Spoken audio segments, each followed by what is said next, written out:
ఏవేంద్ర సకేత్? ఏదో అయిందిలేమ్మా.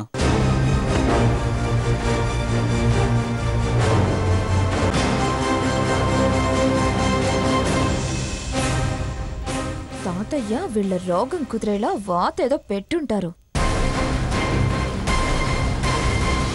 అవునవును, అలాగే చేద్దాం. రారమ్మనోడరా. ఏంటమ్మా, ఏంటి హడావిడి? ఏదో పండగ పూట పెద్దవారు మా ఇంటికొచ్చారు, ఆశీర్వాదం తీసుకుందామని.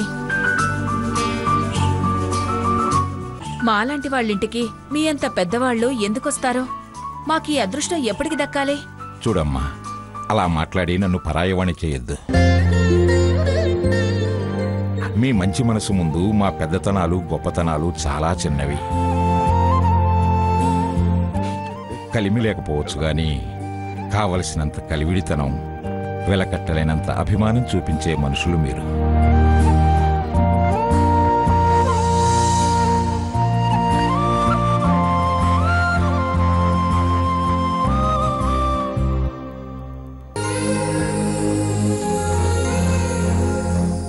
అష్టైశ్వర్యాలతో సుఖ సంతోషాలతో చల్లగా వర్ధిల్లండి.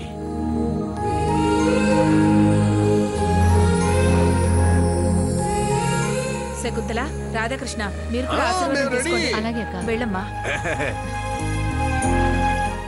బాబాయ్ గారు, వీళ్ళకు కూడా బట్టలు ఇవ్వండి.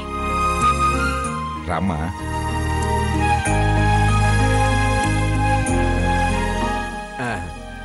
బాగానే కథ గట్టిగా దీవించాడు మామగారు. మీ అంత తోడిని కావాలని. కలకాలం సుఖ సంతోషాలతో వర్ధిల్లండి. అమ్మా సీత, రఘురాం, మీరు కూడా ఆశీర్వాదం తీసుకోండి. ఇదిగోండి.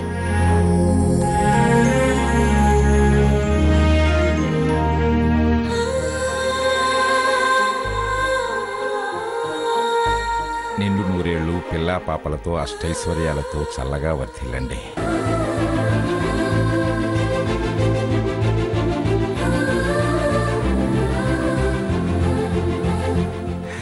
అవును, మేము రాత్రే కదమ్మా వచ్చింది. ఇన్ని ఏర్పాట్లు ఎప్పుడు చేశారు? వీళ్ళు మొన్నే వచ్చారు కదా, పండక్కుంటారని ముందే తెచ్చాను. వీళ్ళక్కడికి వెళ్ళగానే తొలి పండక్కే లేకుండా పోయారని బాధపడ్డాను. కాని మళ్ళీ ఆ భగవంతుడు మీతో పాటు రప్పించి మాకు పుణ్యం దక్కేలా చేశాడు. బాబాయ్ గారు, మీరు కూర్చోండి. మీరు కూడా కూర్చోండి. శకుంతల, మనం టిఫిన్ సంగతి చూద్దాం పదా. సరే, అవన్నీ తీసి లోపల పెట్టు. రామ్మా. కూర్చోరా. కూర్చోరా, పట్టుబడదాం.